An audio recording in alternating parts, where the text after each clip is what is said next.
बड़े अरसे पहले मैंने ये बात कही थी और मैं आज भी इस पर कायम हूँ कि पाकिस्तान की ज़मीन जैसी कोई ज़मीन इस दुनिया में नहीं है। और ये मैं सिर्फ लफाजी नहीं कर रही। आफ्टर वर्किंग इन इंग्लैंड, वहाँ पे मैंने देखा किस तरीके से उधर भी एक वॉर हो रही थी, वॉर ऑन टेरर, उस वक्त वॉर ऑन इराक हो रही थी। और मैंने देखा कि वहाँ भी लोगों में ख्याल होता था कि किसी की जान चली गई। लेकिन जब पाकिस्तान में आके मैंने रिपोर्टिंग शुरू की तो जिस तरीके का मैंने जज्बा देखा, जो माएँ देखी, जो बीवियाँ देखी, जो बच्चे देखे, जो वो जज्बात देखे उन जवानों की जो कि इस मुल्क की खातिर अपने जिस्म का हर खून का कतरा बहाने के लिए तैयार हैं। और ऐसा एक बच्चा, दो बच्चा नहीं है, ऐसे हज़ारों बच्चे, हज़ारों माएँ हैं और एक से बढ़कर एक इनका ये जज्बा है। आज का दिन हम शुहदा के नाम करते हैं, उनको सलाम करते हैं। एक ऐसे ही लाजवाल कुर्बानी की कहानी, याद रखिए, कुर्बानी उस माँ से पूछो जो अपना बेटा इस देश पे वार दे। कुर्बानी उन बच्चों से पूछो जो सारी उम्र ये पूछते रहेंगे कि हमारा बाप किधर गया। एक ऐसे ही शहीद के घर हम आज मौजूद हैं और हम ईद की खुशियाँ उनके साथ। अस्सलाम वालेकुम, क्या हाल है आपका? थैंक यू, आपने हमें इजाज़त दी है आने के लिए। Something very small from us please, thank you. शहीद की जो मौत है वो कौम की हयात है। हमारा दीन हमें ये सिखाता है कि शहीद कभी मरते नहीं हैं, बस हमें उनका इदराक नहीं होता। वो खाते पीते भी हैं, वो एक पूरी ज़िंदगी गुजारते हैं। और ये भी हमारा दीन हमें सिखाता है कि जब मरने के बाद जन्नत में सब चले जाएंगे तो सिर्फ एक ऐसे शख्स होंगे या ऐसे लोग होंगे जो वापस जाना चाहेंगे दुनिया में, और कोई वापस नहीं जाना चाहेगा। और वो लोग होंगे जिनको शहादत की मौत मिली होगी, क्योंकि इसका मर्तबा इतना है, इसका रिवॉर्ड इतना है कि बार बार दिल चाहेगा कि मैं बार बार अल्लाह की राह में जान कुर्बान कर दूँ। मगर शहीद तो चले जाते हैं, वो तो हमेशा के लिए अमर हो जाते हैं। उनकी फैमिलीज़ क्या करती हैं, वो ख़ानदान। और कहा जाता है, मैंने बहुत जिन फैमिलीज़ से पहले भी मिली हूँ, ये देखा कि शहीद का बचपन से एक अलग ही अंदाज़ होता है, एक अलग तरीक़ाकार होता है। वो दुनिया में चलता ही अलग है, उसकी मंजिल ही अलग होती है। इसीलिए जब काकूल में या कहीं और ट्रेनिंग सेंटर में आप जाके पूछें तो पता चलता है कि सब कहते हैं वो मुख्तलिफ था, वो अलग ही था। इसी तरह की एक फ़ैमिली के साथ हम मौजूद हैं। कैप्टन मुजाहिद बशीर शहीद 12 जुलाई 2014 को बाजोड़ में उन्होंने जाम शहादत नोश किया। आपको जुर्रत और बहादुरी पर तमग़ा बसालत से नवाजा किया। शहीद की बेटी 7 महीने बाद सिब्गा फ़ातिमा इस दुनिया में तशरीफ़ लाई। हमारे साथ उनके वालिद और वालिदा दोनों मौजूद हैं, सिब्गा फ़ातिमा भी मौजूद है। आज इनकी कहानी सुनेंगे। अस्सलाम वालेकुम। वालेकुम अस्सलाम। कुर्बानी अगर दी है तो आप लोगों ने दी है, कुर्बानी दी है तो आपके बेटे ने दी है। हमारे पास उनकी तस्वीर है। एक तो सारी कौम की तरफ से आपको बहुत शुक्रिया। लेकिन कुछ अपने बारे में बताएं। मोहम्मद बशीर साहब हमारे साथ मौजूद हैं, वालिद हैं शहीद के। आपने अपनी ज़िंदगी का आगाज़ कैसे किया? मैंने गांव सरगोदा के गांव से तालीम हासिल की, मैट्रिक। ठीक। उसके बाद मैं इस्लामाबाद में आ गया और यहाँ मैंने जॉब शुरू कर दी एज ए स्टेनो। स्टेनो से तरक्की पाते पाते मैंने 19 स्केल होता है, सीनियर प्राइवेट सेक्रेटरी, वहाँ तक पहुँचा और वहाँ से रिटायर हो गया। और फिर आप लोगों की शादी कैसे हुई? शादी हमारी सर्विस माशाल्लाह सर्विस ज्वाइन करने से पहले ही हो गई थी। ठीक है। और बस फिर सर्विस के बाद मैं इनको इधर साथ ले आया और यहाँ ही बस हम तकरीबन 1975 से ऑनवर्ड यहाँ। आप यहाँ पे रह रहे हैं। जो कैप्टन साहब हैं, ये आपके दूसरे बेटे थे? तीसरे बेटे। आपके 4? के चौथे बेटे थे वो, बेटी के हिसाब से। अच्छा, बेटे भी आपकी 4 बेटे और 1 बेटी है? जी हाँ, जी। राइट। तो एक बेटी और 2 बेटे इससे पहले हैं। ठीक है। और 1 बेटा इसके बाद है। सेकंड लास्ट नंबर पे थे ये। आर्मी में जाने का कैसे ख्याल है उनको? आर्मी बस इसको एक तो बचपन से आपको मैंने बताया, इसके दादू ने कहा था कि ये मेरा बेटा कर्नल बनेगा। अच्छा, बचपन से ही? वो कर्नल को कर्नल कहते हैं। ठीक है। तो एक तो उनकी शायद वो वक़्त कोई अल्लाह ताला ने का सुनैन था कि वो इसने पहले अटैम्प्ट में ही वो IVSS अटेम्प्ट कर लिया। खुद का उन्होंने कि मैं आर्मी में जाना चाहता हूँ? खुद का और बगैर तैयारी के खुद गया, टेस्ट दिया, इंटरव्यू दिया, जनाब सेलेक्ट हो गया। और हमें आके बताता है अबू मैंने तो इंटरव्यू भी पास कर लिया, IAS भी क्वार्ट में होता है ना, वहाँ से इंटरव्यू पास कर लिया। तो फिर आके इसने ज्वाइन कर लिया, काकुल चला गया, वहाँ ट्रेनिंग हुई। तो आप वालिदा ने तो नहीं जाने से पहले कुछ कहा? आपने क्या कहा? ना, वालिदा का तो शौक था, वालिदा का तो ये शौक था जो इसने हासिल किया है। अच्छा, आप खुद कहती थी शायद? जी, ये कहती थी कि शहादत बेटा जब भी कोई मौका आए, सिपाही को आगे नहीं करना, आप आगे रहना है, खुद आगे रहना है, माशाल्लाह, खुद रहना है। और फिर जब ये शहीद हुआ है उस दिन कोई 400-500 अफ़गानी दहशतगर्दों ने इनकी चौकी पे अटैक किया। तो इन्होंने उनके 25-30 आदमी मारे, बाकी भाग गए। वो जो भागने वाले थे उनमें से कुछ 10-15 आदमी छुप के रास्ते में बैठ गए। ये पहाड़ियों की चोटियों पे तैनात थे और ये वहाँ पेट्रोलिंग अफसर था 4-5 चौकियों पे। तो नीचे उधर से फारग होके नीचे उतर रहे थे रोड पे, तो वो जो छुपे हुए थे उन्होंने अटैक कर दिया। तो ड्राइवर ने कहा कि आप वो कहें तो सारा हम भाग जाते हैं, गाड़ी में थे। तो उसने कहा नहीं, पीछे 2 जवान थे, उन्होंने उनको ब्रेस्ट मार के पहले ही शहीद कर दिया गाड़ी में। तो इसने कहा नहीं, आप इनको ले जाए और मुझे उतार दे और गन मेरी दे दे। खड़ा हो गया, उनका मुकाबला करना शुरू कर दिया। 3-4 बंदे और उनके उधर मारे, तो उनके करीब थे, उन्होंने एक ब्रेस्ट यहाँ से लेकर यहाँ तक पता नहीं 30 के 35 गोलियाँ लगी। खड़ा रहा, आखिरी उन्होंने वो कोई ग्रेनेड फेंका जो इधर हिट हुआ, उससे ये गिरा।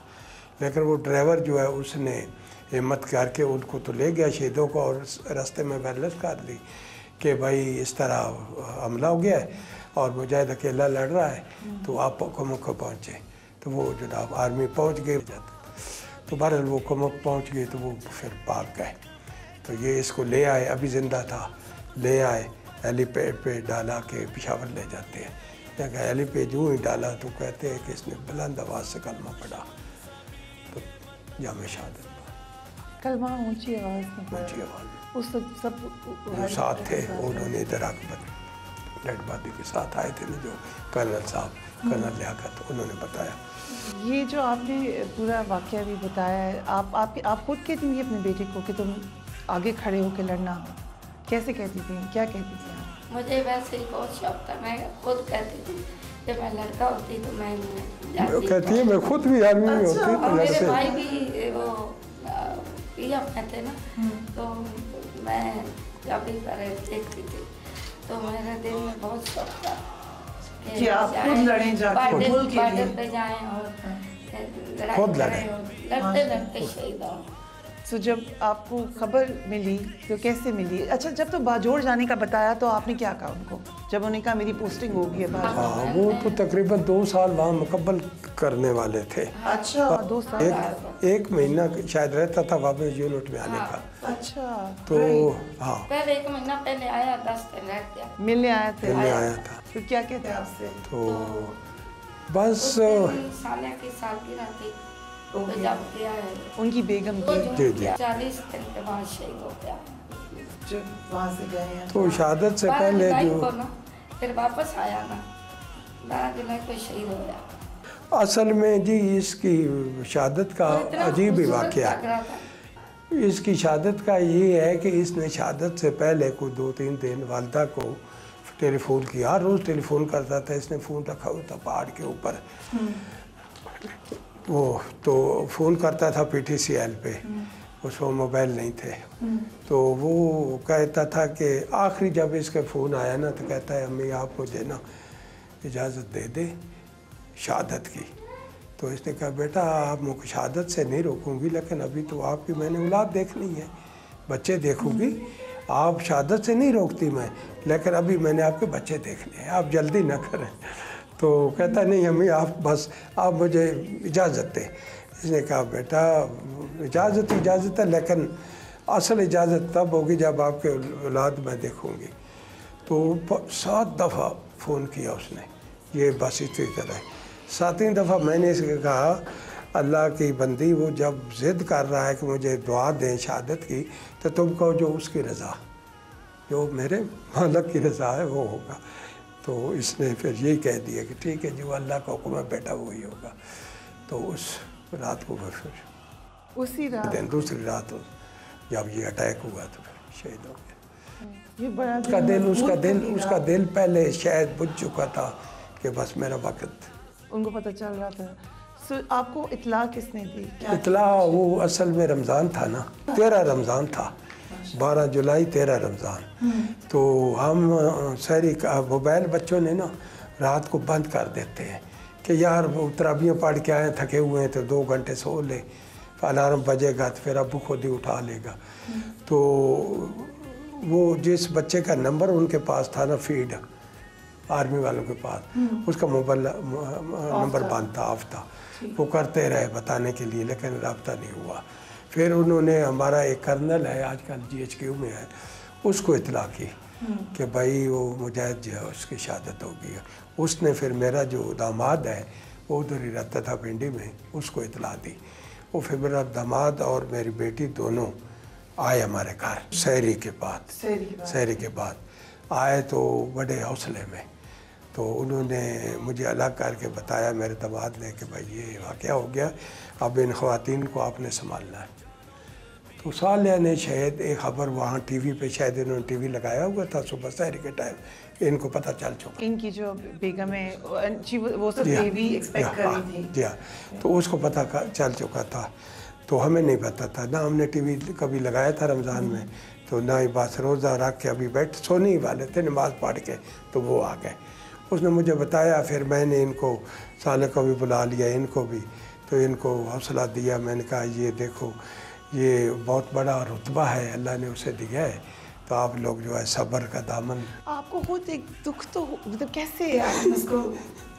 ये तो अल्लाह ही जानता है मैडम। उस वक्त जो इंटरव्यू हमारे आए थे वो डेड बॉडी के पास जो जिन्होंने लिए थे, तो मेरी जो हालत थी वो उन इंटरव्यू में शायद हो। तो सब्र तो अल्लाह दे तो बड़ी बात है, लेकिन सब्र हो नहीं सकता उस वक्त। सब आपने पहले इनको बताया या पहले बाकी? वो दोनों तीनों ये थी, इकट्ठे इन सबको मैंने सालिया को आपने बताया? सालिया को भी और इसको भी।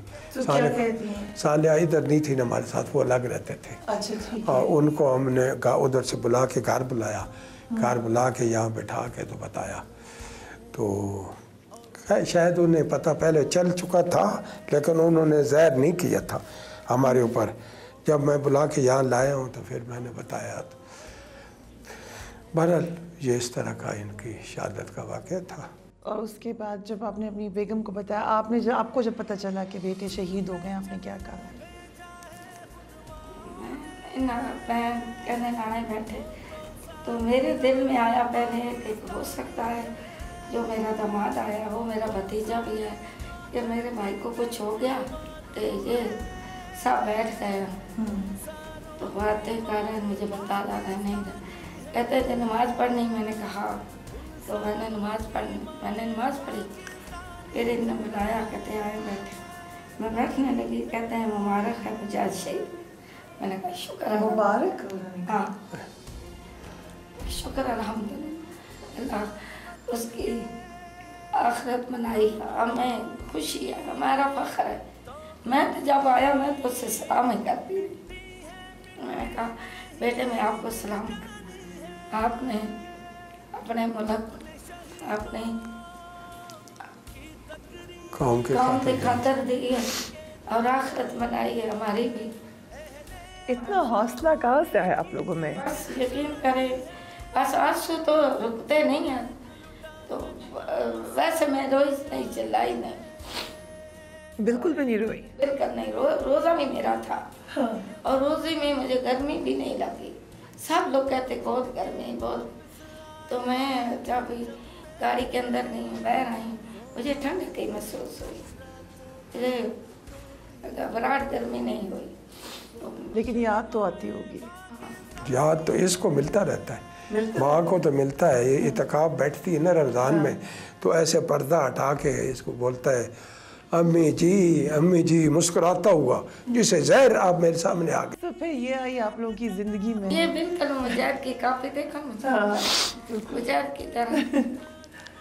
तो मैं शुक्र अल्हम्दुलिल्लाह पढ़ती हूँ कि उसकी शादी हुई, एक तोहफा में अल्लाह ने दिया, ये उसकी निशानी है। और मैं इसे देख के मुझे भूल गई हूँ। आप ज़रा बताएं फातिमा, कौन सी क्लास में आप? मैं 4 में हूँ। क्लास 4 में हो। ओके, और कैसे आपकी हॉबीज़ क्या हैं? मेरी हॉबी पेंटिंग है। सो बचपन की कोई बात बताएं कैप्टन मुजाहिद की, कैसे शरारती बच्चे थे कि? मुजाहिद माशाल्लाह इतना हंसमुख था ना, अच्छा, इतना हंसमुख था कि उसके चेहरे पे हमने कभी गुस्सा नहीं देखा।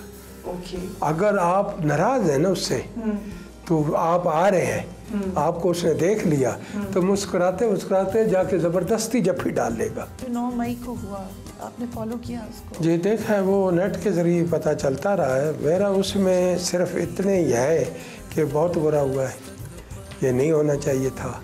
मैं तो कहता हूँ कि जो भी उसमें मुलव्वस हो, जो भी पार्टी, उन लोगों को कैफे किरदार तक पहुँचाना चाहिए ताकि इंदा उनको हमारे शहीदों की इस तरह बेहुरमती ना करें। हम एक ब्रेक लेते हैं।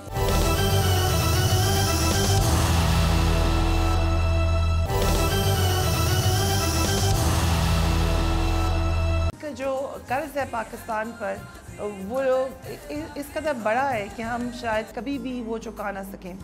मेरे साथ इस वक्त एक ऐसी लेडी बैठी हैं, बल्कि लेडी वॉरियर बैठी हैं कि मैंने तो ज़िंदगी में कोई कहानी ऐसी सुनी नहीं है। मैंने बड़ी बहादुर की कहानी सुनी है, लेकिन मैंने ऐसी बहादुर लड़की कभी देखी नहीं है।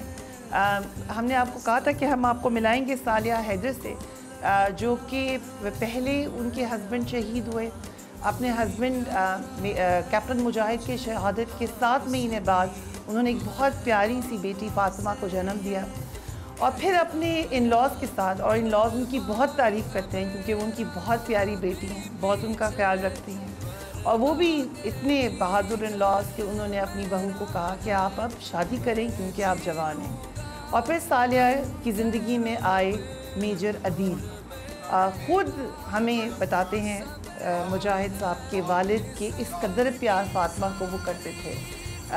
बड़ी गवाही है, बहुत बड़ी गवाही है कि शहीद के वालिद ख़ुद बताते हैं कि मेरी औलाद को इतना प्यार बाप की सूरत में मिला मेजर अदील की तरफ से। मेजर अदील के साथ सालिया की 2 बेटियां, ट्विन्स माशाल्लाह, वो बहुत ही प्यारी हैं। हम आपको उनसे मिलाएंगे। और फिर अल्लाह ताला की जो राइटिंग है, अल्लाह ताला का जो कानून है, अल्लाह ताला जो स्टोरी राइटर है, वो कोई भी नहीं हो सकता। इतनी बड़ी एक और आजमाइश आई सालिया पे कि उनके हस्बैंड मेजर अदील भी इस कौम पर कुर्बान हो गए। एंड सालिया, I am not saying it in front of camera, बहुत आपसे मिलकर मुझे खुशी हो रही है। Very proud of you. बहुत शुक्रिया। विमेन एम्पावरमेंट की हम बात करते हैं, आपसे ज़्यादा कौन हमें इतनी ज़बरदस्त बहादुरी की मिसाल सुनाएगा। And you are still young and you been through so much. खुद हमें अपनी कहानी सुनाएं। जी, जब मैं यूनिवर्सिटी से जैसे ही पास आउट हुई तो मेरा निकाह हो गया था। लास्ट सेमेस्टर में ही हो गया था, लेकिन उसके बाद 2 इयर्स मेरा निकाह रहा। फिर शादी हो गई 2 इयर्स के बाद, लेकिन मुजाहिद स्टिल हार्ड एरिया में थे। और उनके कुछ मंथ्स रह गए थे वापस आने के, हार्डली 2 या 3 मंथ्स रहते थे। 2 साल से वो जी 2 साल से वो बाजोड़ में थे। मैं भी 1 महीना बाजोड़ एजेंसी में उनके साथ रही थी। अच्छा जी, राइट। तो उसके बाद ये हुआ कि अभी उनकी पोस्टिंग ऑर्डर वापस आने थे, वापस यूनिट में आने थे, लेकिन अचानक ही एक दिन मुजाहिद की शहादत होगी। मुजाहिद को शहादत का बहुत शौक़ था, शुरू से ही बहुत शौक़ था। जब भी मेरी उनसे बात होती थी तो हमेशा शहादत की बात करते थे। जब भी उनकी वालदा से बात होती थी तो हमेशा अपनी शहादत का ही जिक्र करते थे। तो आप उनसे कहती नहीं थी कि आप बहुत ज़्यादा शहादत की बात करते हैं? मेरी अपनी मेरे दादा अबू शहीद हैं, और मतलब मैं चकवाल से बिलोंग करती हूँ। वहाँ पे मोस्टली सारे घरों में आर्मी के लोग, शहीद शोदा की फैमिलीज़, वो वहाँ पे बहुत ज़्यादा है। तो हमारे लिए ये बात मतलब होती है, पहले ही जब भी कोई आर्मी में जाता है या होता है तो पहले शहादत का सोचते हैं और बाद में ज़िंदगी का सोचते हैं। तो जब वो गए हार्ड एरिया में तो ऑब्वियसली वो पाकिस्तान की हिफाजत के लिए गए थे। तो दोनों चीज़ें होती हैं, या तो इंसान शहीद होता है या फिर गाजी होता है, तो दोनों चीज़ें माइंड में थी। लेकिन जब अदील की शहादत हुई तो मैंने नहीं सोचा था। जब मुजाहिद भाई की शहादत हुई, पहले तो वहाँ से हम बात करते हैं। Obviously you are very young, आप एक्सपेक्ट भी कर रही थी, तो किसने सहारा दिया उस वक्त आपको? मेरी फैमिली ने और मुजाहिद की फैमिली ने।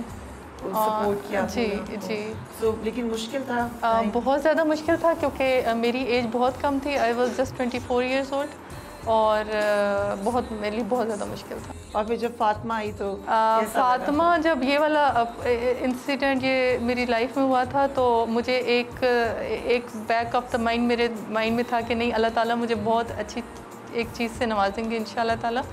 और जब फातिमा आई तो फिर मेरे लाइफ में मैंने सोचा कि अब ज़िंदगी में एक नई मोटिवेशन मिल गई। और फातिमा मेरा सब कुछ, मतलब मैंने सोचा था कि मेरा सारे रिश्ते जो कुछ भी है वो बस फातिमा के साथ ही थे। और फातिमा मेरे मुश्किल वक्त की साथी है।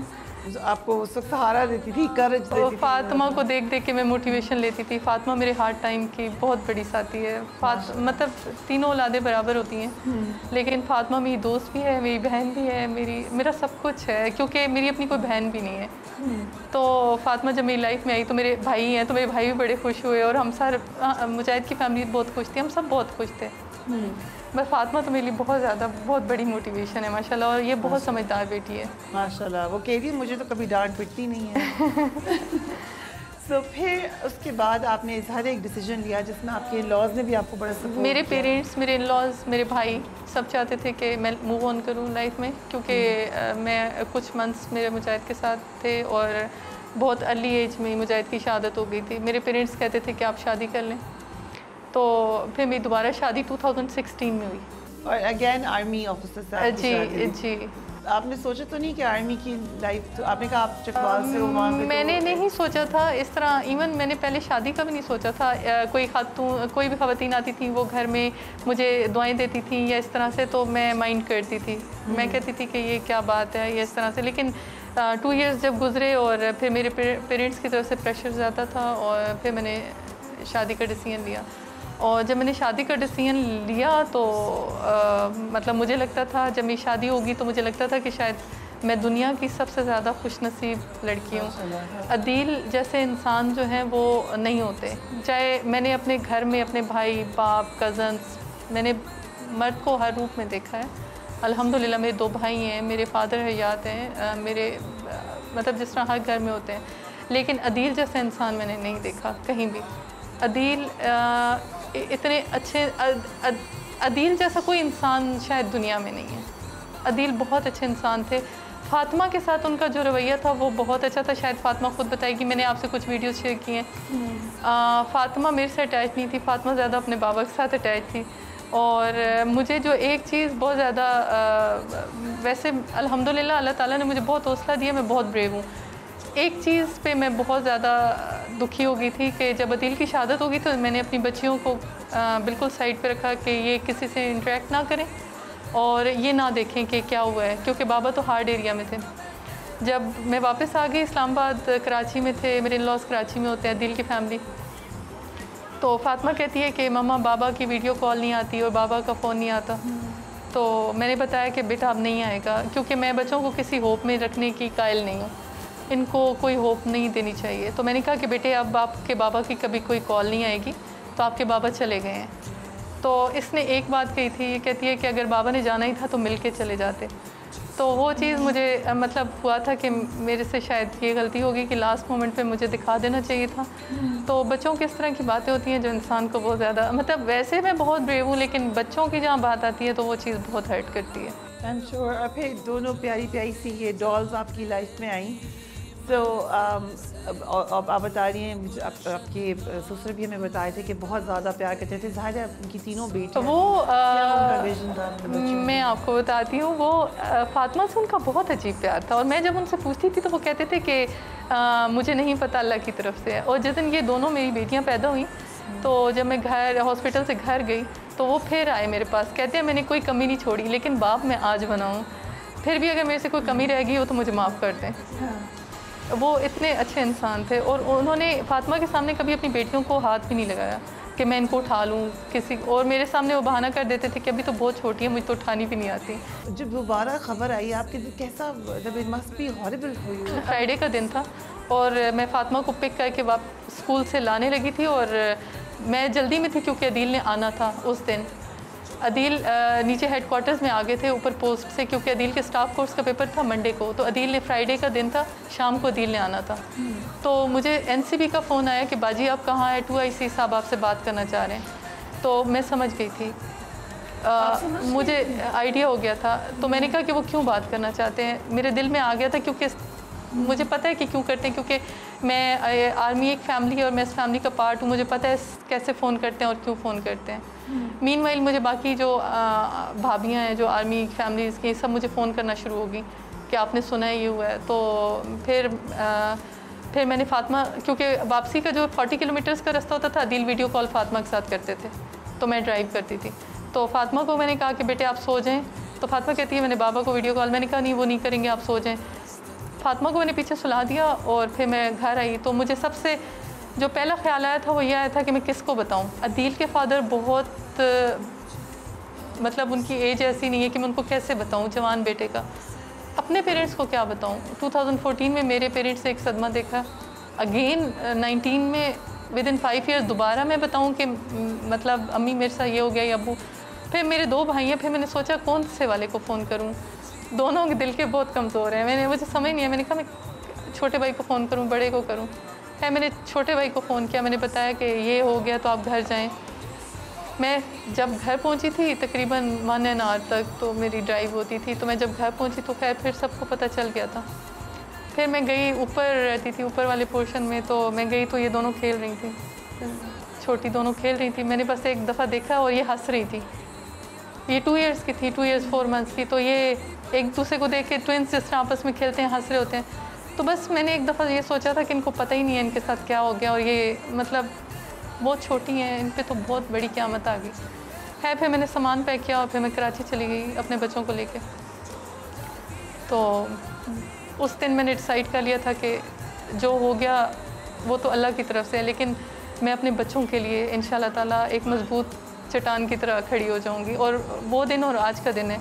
इनके स्कूल वालों से, अगर वो ऑब्वियसली इंटरव्यू तो हर कोई सुन रहा होगा, मेरी फैमिली वालों से पूछ लें, मेरे नेबर्स सब भी देख रहे होंगे, लेकिन हर कोई जानता है कि मैं अपनी बच्चियों को कैसे रेज़ कर रही हूँ। आप इससे डिस्कस करती हैं? जी, हमारी डिस्कशन होती है। मैंने जो ऑडियो आपको शेयर की है, आप इंशाल्लाह प्ले करेंगी, तो वो हम गाड़ी में प्ले करते हैं ताकि बच्चियों को पता हो कि इनके बाबा क्या चाहते हैं। वो हम ऑडियो सुनाएंगे आपको, अगर आप हमें अपने फ़ोन पे मैं लगा दें प्लीज़ अभी।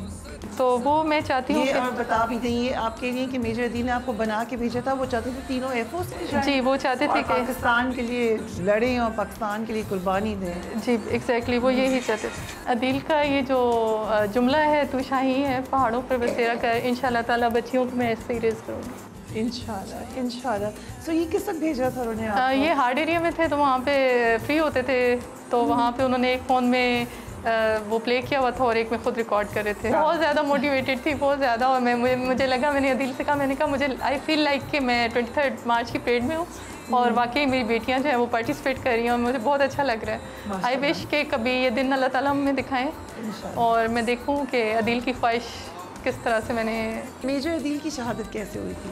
मेजर अदील पोस्ट से वापस नीचे आ गए थे, हेडक्वार्टर्स में आ गए थे। अदील को उनके हेडक्वार्टर्स में इंफॉर्मेशन मिली है कि आईडीज़ लगी हुई हैं, तो अदील मतलब अचानक से गए थे। अदील को कोई मतलब अदील छुट्टी आ रहे थे, राइट। तो अदील गए वहाँ पे, तो आईडी पे आईडी ब्लास्ट हुई थी, अदील का पाँव आ गया। तो उससे पहले आपकी बात कब हुई थी? मेरी बात सुबह हुई थी, जब मैं उस दिन सुबह हुई थी। Did he tell you कि मैं इधर जा रहा हूँ? वो निकलने से पहले मुझे मैसेज करके गए थे, लेकिन मैंने मैसेज पढ़ा नहीं था व्हाट्सएप पे मैं कि इस तरह आईडीज़ हैं तो मैं जा रहा हूँ, तो मैंने मैसेज बाद में पढ़ा था। राइट। उसके 1-2 घंटे के बाद मैसेज पढ़ा था मैंने, मेरे पास मोबाइल नहीं था। क्योंकि आर्मी में होते हैं, ऑपरेशन एरिया में होते हैं, ये खदशा तो होता है। कभी आप लोगों ने डिस्कस किया था? जी, उससे शहादत से एक दिन पहले शाम को उन्होंने मुझे मैसेज किया था कि कल इस वक्त मैं शहीद हो जाऊँगा, तो आपने मेरी ये बातें याद रखी हैं। जी, मैसेज मेरे पास मौजूद है। उन्होंने मैसेज किया था आपको? कैसे उनको ये ख्याल आया था? I don't know. मैंने उनसे क्योंकि मुझे लगा कि हर फौजी शहादत की बात करता है, तो मैंने उसको इतना सीरियस नहीं लिया था। मैंने कहा नहीं, अल्लाह ना करे ऐसा कुछ नहीं होगा, तो आपका पेपर है, आप वैसे भी पेपर देने आ रहे हैं, तो ऐसा तो कुछ नहीं है। लेकिन मुझे नहीं पता था कि शायद उनके दिल में अल्लाह ताला ने कोई ऐसी बात डाली है। Right. So I am sure आप जितनी माशाल्लाह आप बहादुर बेटी हैं, तो आपके पेरेंट्स को भी बहुत क्रेडिट जाता होगा उसका। मेरे पेरेंट्स बहुत माशाल्लाह ऑब्वियसली तरबियत अम्मी अबू ने की है तो वो भी हैं, लेकिन मेरी अम्मी सदमे से अम्मी की डेथ हो गई थी। जी, अम्मी कुछ अर्सा इसी सदमे में रही, कुछ ही मंथ्स के बाद अम्मी की डेथ हो गई। So after your husband, you lost your mother also. फिर मैंने अपना बिज़नेस स्टार्ट किया और अल्हम्दुलिल्लाह मैं चैम्बर ऑफ कॉमर्स की मेंबर हूँ और मेरा बिज़नेस बहुत अच्छा चल रहा है अल्लाह की मदद के साथ। अल्लाह ताला ने मेरी बहुत हेल्प की है, बहुत ज़्यादा। तब मुझे लगता है कि जिस तरह मेरे साथ कुछ फरिश्ते हैं जो मेरी मदद कर रहे हैं और मुझे फ़ील होता है। एक दफ़ा ऐसा हुआ कि फ़ातिमा स्कूल में थी, छुट्टी का टाइम हो गया था और ड्राइवर का नंबर नहीं मिल रहा था, तो मैं बहुत ज़्यादा बच्चों को लेके बहुत सेंसिटिव हूँ, तो जो अदील की गाड़ी है वो मैंने सर्विस करा के गैरेज में लॉक की हुई थी। उसको मेरा दिल नहीं करता था कि वो मैं बाहर निकालूँ या इस तरह, तो ड्राइवर का नंबर नहीं मिल रहा था, तो मैंने वो गाड़ी बाहर निकाली। तो मैं जब गैरेजन के गेट से निकल गई तो मुझे याद है ना मैंने मोबाइल उठाया ना वॉलेट, और पेट्रोल ख़त्म है। तो जब मैं बहुत परेशान हुई मैंने कहा मैं क्या करूँ, मेरे पास वॉलेट नहीं है, मोबाइल नहीं है और पेट्रोल भी नहीं है। तो मैंने जैसे ही देखा हैंड ब्रेक के पास बिल्कुल नया नोट पड़ा था, बिल्कुल नया नोट। तो फिर मैं अल्लाह की मदद, इस तरह अल्लाह ताला की मदद हमेशा मेरे साथ ऐसे रहती है। अगर मैं बताने बैठूँ तो इंटरव्यू में शायद हम वो इंसिडेंट जो मदद के उसमें होते हैं वो मैं शायद बता भी ना सकूँ। कहते हैं कि जो शहीदों की फैमिली होती है, you they can feel them also, उनसे मुलाकात भी हो जी, सकती है। फील इन अ सेंस कि मुझे घर में कभी इस तरह फील होता है। और मेरी ये जो बेटी है दुआ, इसको बहुत ज़्यादा होता था कि बाबा आए हैं। और फिर मेरा एक छोटा भतीजा है, वो सम टाइम आता है तो वो वो अभी बोलना सीख रहा था, तो वो कहते कि अंकल कौन है तो इस तरह से। और फातिमा ने क्योंकि अपने बाबा मुजाहिद को नहीं देखा हुआ था, तो फातिमा बहुत छोटी थी, तो इसने मुझे बताया था कि एक अंकल मेरे ख्वाब में आए थे, उन्होंने वाइट कपड़े पहने हुए थे, मुझे ये बात कर रहे थे। तो इस तरह की जो चीज़ें जब होती हैं तो फिर ईमान तो हमारे कुरान मजीद में है कि शहीद तो ज़िंदा हैं और अपना रिस्क पाते हैं। तो इस तरह की चीज़ें हमें मज़ीद मोटिवेशन देती हैं। इनफैक्ट आंटी ने शायद बताया होगा, मुजाहिद की अम्मी ने, ये उधर मक्का में हज कर रही थी, हज पे थी और मुजाहिद इनको ख्वाब में आए। तो इन्होंने कहा कि आप कहाँ जा रहे हैं, अभी तो आप आए हैं। तो इन्होंने कहा सालिया को मेरी ज़रूरत है, मैं वहाँ जा रहा हूँ। अगले दिन अदील की शहादत हुई थी।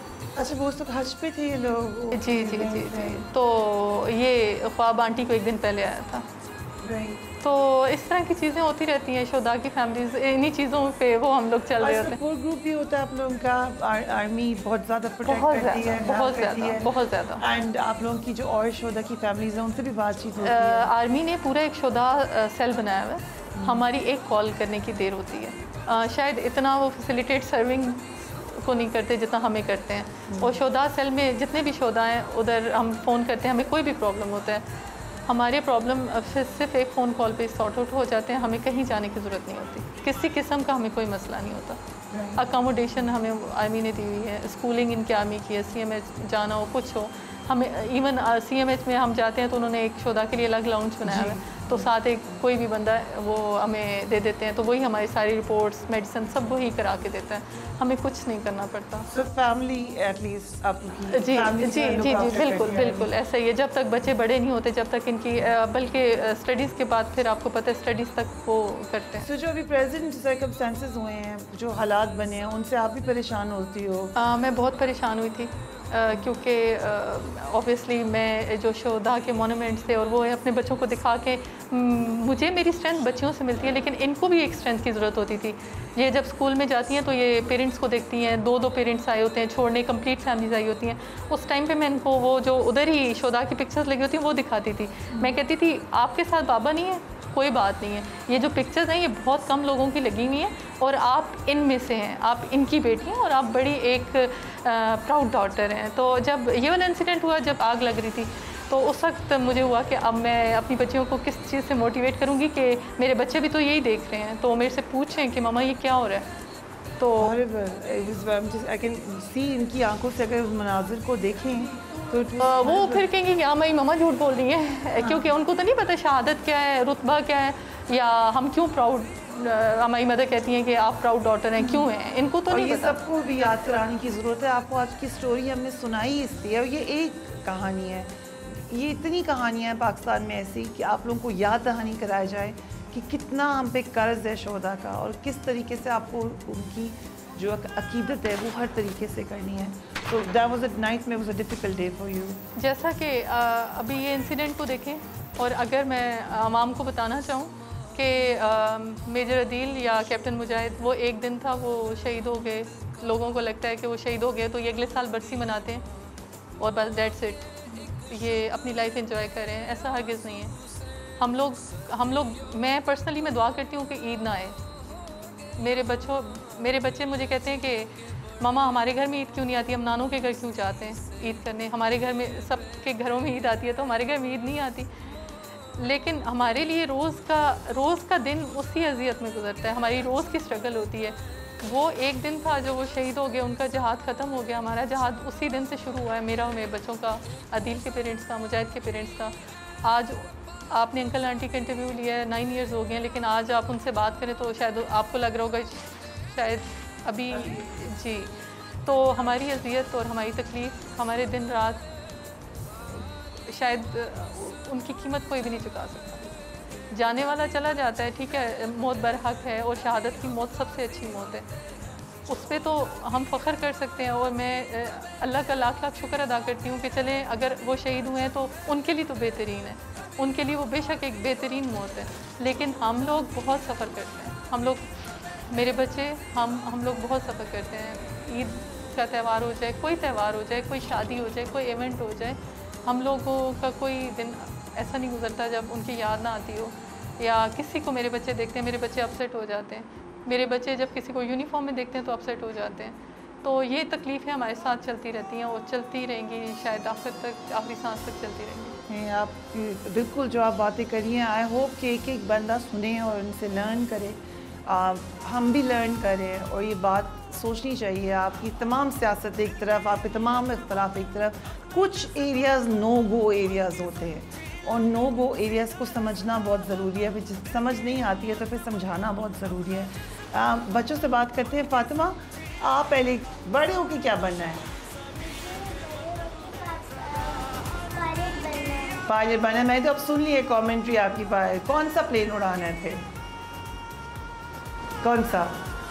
थंडर? ये फाइटर पायलट बने की। फाइटर पायलट इंशाल्लाह, इंशाल्लाह। डर तो नहीं लगता प्लेन से? Very good. पोम सुना दे कोई। अस्सलाम वालेकुम। वेरी गुड, अस्सलाम वालेकुम। आपने क्या बड़े हो कि क्या बनना है? दुआ। Doctor. Very nice, very nice. Science पसंद है आपको? ओके। मामा से डांट पिटती है? नहीं, मामा किसी को नहीं डांटती है ना? माशाल्लाह। एंड ज़ैनब, आप भी कोई बात बताइए। ज़ैनब, आप बताएं, आप बड़े होके क्या बनेंगे? पेंटर। पेंटर बनना। You like painting? Very nice, very nice. So we have a pilot, a painter and a doctor at the moment. ये अब हर साल बदलेंगी वैसे, प्लान ऐसे ही होते हैं। But we wish you all the best. अल्लाह में आपका बहुत अच्छा नसीब करे, बहुत आपको ऊपर लेके जाए, बुलंदियों के ऊपर। अल्लाह ताला, Pakistan is proud of you. Thank you so much for giving us time. हम आपसे माजरत भी करते हैं जो तकलीफ़ आप लोगों को देनी पड़ी, लेकिन पाकिस्तान की ये कहानी, पाकिस्तान का प्राइड, पाकिस्तान इस मामले में कोई मुल्क मैच नहीं कर सकता कि जो लाजवाल मोहब्बतों की दास्तानें इधर रकम हुई हैं, वो सुनकर इंसान दंग ही रह जाता है। तमाम लोग जो हमारी बातें सुन रहे हैं, बहुत सारी शोधा की फैमिलीज़, उन सबको हम खराज तहसीन पेश करते हैं। आपकी कुर्बानी है तो पाकिस्तान है। पाकिस्तान जिंदाबाद, पाकिस्तान जिंदाबाद।